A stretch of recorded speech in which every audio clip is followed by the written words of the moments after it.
Salut, je suis Romain Dodéjaran, le réalisateur de Kima, l'onde mystérieuse, et je vais vous parler un peu de science-fiction en littérature, en BD, en tout cas des œuvres que moi j'aime, qui m'ont inspiré, et quelques-unes que j'ai là, et voilà, on va regarder tout ça ensemble.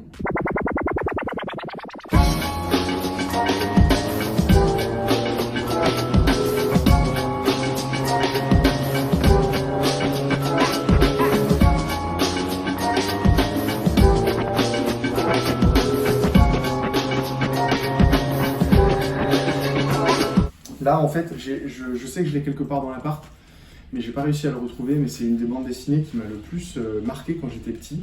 Je devais avoir 10 ans, et c'est une bande dessinée des Cités obscures de François Scheuten et Benoît Peeters, qui sont deux auteurs belges, et qui ont fait une série de bandes dessinées entre la science-fiction et la fantasy, qui se passe dans un univers parallèle à la Belgique, à Bruxelles en fait, qui s'écrit Bruxelles mais pas avec la même orthographe, et où tu as une série de bandes dessinées qui sont indépendantes les unes des autres et qui ont des formes différentes les unes des autres. Et donc c'est sublimement dessiné par François Scheuten.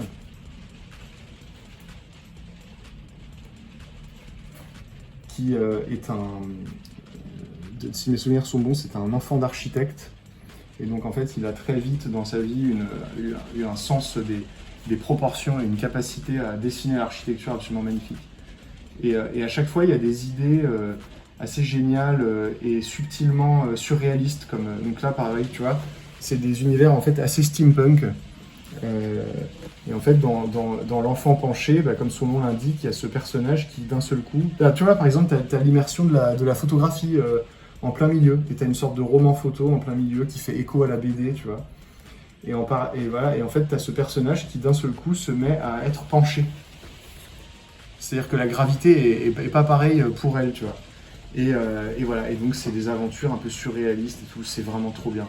Ça, c'est l'enfant penché, et je conseille toute la série des Cités obscures, notamment La théorie du grain de sable, qui est une BD géniale où dans un appartement de Bruxelles, du Bruxelles réel, en fait, il y a quelqu'un qui trouve du sable, tu vois, genre près de son lit. On ne comprend pas pourquoi. Et en fait, chaque jour, il y a de plus en plus de sable. Et en parallèle, l'histoire suit d'autres personnages dans le Bruxelles de l'univers parallèle. Et parle de la façon dont les deux se rencontrent, tu vois, ou se heurtent. Et dans l'appartement, en fait, le sable, chaque jour, commence à augmenter jusqu'à à la fin occuper complètement l'appartement, et ça sort par le balcon. Enfin, c'est complètement surréaliste, c'est fou. Ma BD préférée d'eux, c'est La Tour. C'est une BD des Cités obscures, c'est une BD d'aventure, et on est dans une gigantesque tour sans fin, sans savoir où est la hauteur et sans savoir où est le bas. Et on suit un personnage de réparateur, bâtisseur, qu'ils ont dessiné basé sur Orson Welles. Donc en fait, c'est Orson Welles qui est le personnage principal du truc pendant tout le long, et qui, à un moment donné, se dit mais où sont mes employeurs? Pourquoi j'ai plus de nouvelles depuis des semaines?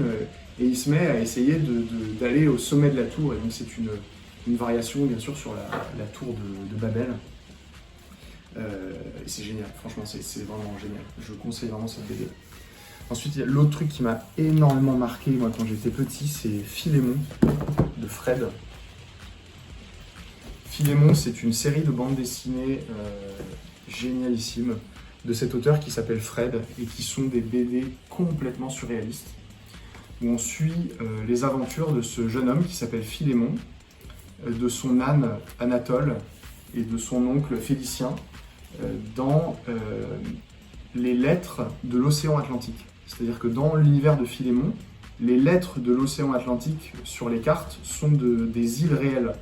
Donc en fait, dans chaque épisode, ils vont sur une des lettres de l'océan Atlantique, sur le C ou sur le E, sur le O, et il leur arrive des trucs de dingue, quoi. Moi, j'ai lu ça quand j'étais ado, et en fait, ça me rendait fou, parce que c'est quasiment de l'écriture automatique par moment. C'est-à-dire que les aventures... Alors, je fais attention, parce que ça, c'est des premières éditions, donc déjà, j'adore les dessins. Il fait des dessins extrêmement colorés, et il joue avec la structure des pages de bande dessinée. C'est-à-dire qu'il déconstruit les pages, tu vois, tu peux lire certaines pages de Philémon dans tous les sens. il s'amuse beaucoup avec ça. Et en fait, ce qui est fascinant dans Philémon, c'est que à chaque fois, pour passer du monde réel aux îles de l'océan Atlantique, il faut trouver des points de passage. Et les points de passage sont toujours inattendus et changent dans chaque bande dessinée. Donc, par exemple, là, ils trouvent une sorte de corde qui les enveloppe et qui les ramène dans l'océan, et ils sont pêchés par des sortes de géants en bois. Ils arrivent sur l'île des Brigadiers, qui est une des lettres, je me souviens plus. Et ensuite, c'est parti. Ils sont récupérés par une sorte de calèche qui est en fait en 2 dimensions, c'est-à-dire c'est un décor de théâtre. Et ils sont emmenés comme ça dans un monde à la fois vrai et faux. Enfin, voilà, je me balade un peu parce que parfois aussi ils jouent avec les formats, Fred. Tu vois, là encore un jeu avec. Ils jouent énormément avec les lettres, ils jouent énormément avec les. Ça, c'est un personnage récurrent de Philémon, c'est le Manu Manu, c'est une sorte de main géante qui se balade comme un véritable animal. Voilà, et ça c'est trop bien. Et donc dans chaque BD, chaque BD en fait redouble de folie. Tu vois là par exemple, là, le passage dans les lettres de l'océan Atlantique, c'est une gigantesque fermeture éclair. Donc ils ouvrent la fermeture éclair qui sur l'envers en fait correspond au ciel, et ils cherchent des passages à l'intérieur. Vraiment, ça je conseille à 2000%. Ah oui, et du coup parfois ils jouent avec des sortes de gravures, tu vois, de l'époque, de la fin du 19e siècle. Ouais, c'est trop bien. Ça vraiment, Philémon, ça m'a beaucoup marqué. Ensuite, dans un tout autre genre, quand j'étais ado, j'ai découvert cette bande dessinée érotique italienne qui s'appelle Druna, qui est assez connue chez les spécialistes, et qui est dessinée et scénarisée par Serpieri. C'est très drôle, Druna, parce que c'est de la pure science-fiction horrifique à la Alien, un mélange entre érotique et horreur. Et en fait, c'est assez mal traduit de l'italien, donc du coup les dialogues sont parfois incompréhensibles. Mais c'est hyper bien dessiné par Serpieri, qui a bossé d'ailleurs avec Jodorowsky. Et donc c'est des scénarios, alors, par moments complètement incompréhensibles. Alors bon, qui représentent ce personnage féminin, Druna, voilà, de façon extrêmement suggestive et érotique. Et voilà. C'est aussi body horror, tu vois, avec de l'horreur cosmique presque Lovecraftienne.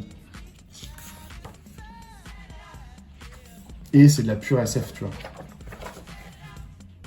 Bref, ça c'est assez niche, mais c'est assez cool. Et d'ailleurs, puisqu'on parlait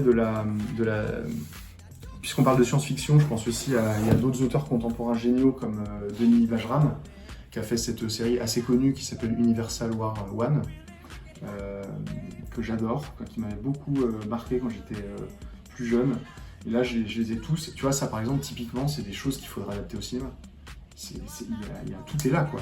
Mais bon, ça coûterait des fortunes. Enfin, je sais pas s'il y a eu des projets d'adaptation, mais voilà, c'est un vrai space opéra. Ça se passe dans le futur de l'humanité, où on habite dans le système solaire. Quand soudain, on découvre une sorte de mur noir gigantesque à côté de Saturne. Et ce mur noir gigantesque, en fait, on ne sait pas ce que c'est. Et du coup, ils envoient une sorte de bande de bras cassés, de mineurs de l'espace, un peu, tu vois, un peu comme dans Alien, pour enquêter, quoi. Et donc, tu suis ces personnages qui sont embarqués dans une aventure cosmique beaucoup plus grave et beaucoup plus intense que ce qu'ils pensaient. Voilà, super bande dessinée de SF. Alors, dans un tout autre genre, là j'en ai plusieurs, là j'ai vraiment des trucs trop bien, enfin que j'adore en tout cas. Il y a Marc-Antoine Mathieu. Alors Marc-Antoine Mathieu, c'est très chaos. C'est un auteur de bande dessinée qui fait des choses complètement surréalistes et qui joue qui fait des choses très méta, qui joue avec la structure même de la bande dessinée, du cadre de la bande dessinée, des bulles, des dialogues, et qui déconstruit tout. Il avait fait par exemple une BD qui avait beaucoup fait parler d'elle, où il suit en fait chaque case. La bande dessinée en fait c'est le point de vue d'un rayon de lumière, donc d'un photon, qui traverse des décors et qui rebondit sur des parois, et c'est une enquête policière. Sans aucun dialogue, puisqu'en fait, l'histoire est... En fait, tout est figé, vu que tu vas à la vitesse de la lumière. Donc tu vois des personnages, tu te rapproches d'eux, tu rebondis dans leurs lunettes, tu te réfléchis contre une vitre, et à chaque fois, tu vois, tu traverses des personnages, et tu traverses comme ça plein de scènes, et c'est une enquête policière. Et à la fin, il dit qui a tué machin, tu vois, qui est le coupable, et tout ça. Et voilà, et donc Marc-Antoine Mathieu, il travaille comme ça, souvent en noir et blanc, et tu suis ce personnage régulier qui s'appelle Julius Corentin Aquefac, à qui il arrive des trucs complètement dingues, et qui est embarqué dans des univers très kafkaïens. En fait, c'est entre Kafka et Kafka. Tu vois, ce qui est trop marrant, c'est qu'en fait, c'est des mises en abîme, c'est-à-dire qu'à un moment donné, il tombe sur la BD qui est cette BD, tu vois ce que je veux dire. Il tombe sur lui-même, tu vois. C'est énorme. C'est plein d'humour, c'est trop drôle. Tu vois, par exemple, là, regarde cette page-là. C'est incroyable. Il avait prédit ce que vous venez de dire et ce que je suis en train de dire. Et donc, tu as la BD à l'intérieur de laquelle il tient la page de la BD, à l'intérieur de laquelle il tient la page de la BD, etc., etc., etc., à l'infini, tu vois. C'est trop bien. Tu vois, il est dans des... C'est marrant, ça me fait penser à Gaston, là, ces espèces de tas de livres à l'infini, comme ça. Voilà, ça, c'est super. Marc-Antoine Mathieu, c'est vraiment trop bien. Puis, bien sûr, on ne peut pas parler de bande dessinée de science-fiction française sans parler de Möbius et Jodorowsky, mais également, on ne peut pas en parler sans parler de Druillet, de Philippe Druillet, qui est un auteur dont on parle aujourd'hui beaucoup chez les passionnés, mais un peu moins que Möbius, qui est un peu plus mainstream, enfin, qui est un peu plus connu, en fait. Mais Druillet, c'est quand même un mec qui a un peu révolutionné la bande dessinée quand il a commencé quand il est arrivé dans le game, avec des façons de déconstruire les pages et le cadre complètement dingues et hyper audacieuses, avec des visuels complètement fous, tu vois, d'une bande dessinée hyper âpre, un peu une science-fiction un peu dark fantasy à la Michael Moorcock, tu vois. C'est vraiment adulte, et tu vois, c'est magnifique. Vraiment, il a eu beaucoup d'influence, Druillet, mais tout comme Möbius, hein. D'ailleurs, les Américains nous ont beaucoup piqué de leur talent.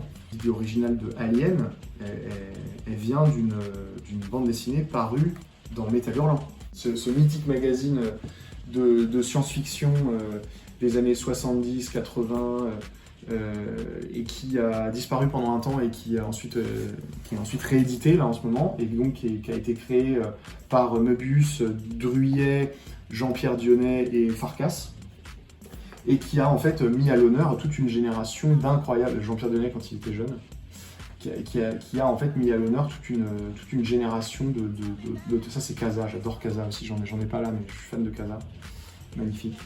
Et toute une génération d'auteurs de SF qui ont en fait... c'est français, tout ça c'est français.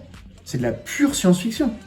C'est du vertige cosmique, c'est de l'horreur, c'est de la comédie horrifique, c'est fou quoi, tout est là, tu vois. Et ça a été pompé par les Américains à fond. Ridley Scott, George Lucas, ils nous ont piqué les trucs, tout comme Lucas, il a piqué les trucs à Mézières et Christin de l'Orline et Valérien, tu vois. C'est fou en fait de mesurer à quel point on a en France c'était important pour la science-fiction et comment on l'oublie quoi, tu vois. C'est lié à quoi selon toi? En fait, dans les années 20-30, on avait donc des auteurs très très forts en France, très très influents, et qui ont inspiré les Américains. Et il y a eu, je crois, en tout cas c'est une partie de la réponse, une mauvaise traduction du terme science-fiction, puisque science fiction en anglais ça veut dire fiction scientifique. Mais plutôt que de le traduire en français, on a repris le terme science-fiction, qui ne veut pas dire la même chose en France, puisque ça veut dire science fictionnelle, tu vois. Donc ça impliquait une forme de non-sérieux, une forme de non-réalité, tu vois. C'est de la science fictionnelle, c'est pas du sérieux. Il y a eu une sorte comme ça de sens qui s'est perdu dans la traduction. Ensuite, il y a eu très bizarrement une forme d'amnésie française, générale, nationale pour nos auteurs. Et j'en veux pour preuve le travail que fait Serge Lehmann, énorme travail d'exhumation du patrimoine de la science-fiction française dans ses textes, notamment dans sa bande dessinée La Brigade Chimérique. La Brigade Chimérique de Serge Lehmann, écrit par Serge Lehmann et dessiné par quelqu'un d'autre, c'est une bande dessinée, c'est un comics français qui met en scène tous les super-héros français, notamment des années folles et de l'entre-deux-guerres. Et on en a eu plein qui ont été totalement oubliés. Et cette amnésie est également un des sujets sur lesquels travaille Serge Lehmann. C'est-à-dire il s'en sert narrativement. C'est-à-dire il a fait La Brigade Chimérique deuxième époque, où là, carrément, t'as des historiens qui travaillent sur l'amnésie collective des Français pour leurs super-héros. En fait, on avait des super-héros. Après, toute une génération de gens se souviennent de Torgal. Alors là, j'ai pas de Torgal, mais j'ai une autre grande bande dessinée de Rosinski et Van Hamme, qui est Le Grand Pouvoir du Schminkel, qui est une véritable bande dessinée de dark fantasy. C'est de la dark fantasy entre l'âge de cristal, qui est vraiment quand même une très très grosse référence de cette BD, et puis Le Seigneur des Anneaux, tu vois, mais plus adulte, plus dark, très violent, et magnifiquement dessiné par Rosinski, avec beaucoup de violence, comme dans certains épisodes d'ailleurs de Torgal qui sont très traumatisants pour ceux qui ont lu Torgal. C'est super ça.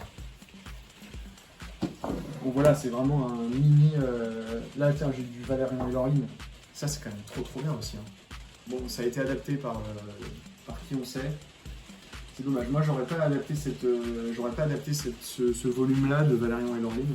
Mon épisode préféré c'est un diptyque. C'est Métro Châtelet, direction Cassiopée, et Brooklyn Station terminus Cosmos.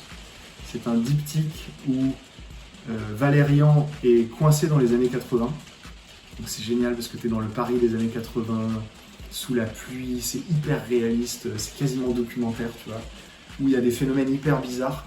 Et Laureline, elle, est dans le futur pour essayer de régler un problème d'anomalie temporelle, tu vois. Et l'alternance entre l'époque contemporaine dans laquelle il y a des éléments de science-fiction, et en même temps on est dans le Paris, tu vois, des bistrots et des œufs maillots au comptoir, et en même temps c'est de la pure SF, et en même temps le côté space opéra avec Laureline dans l'espace, c'est trop stylé.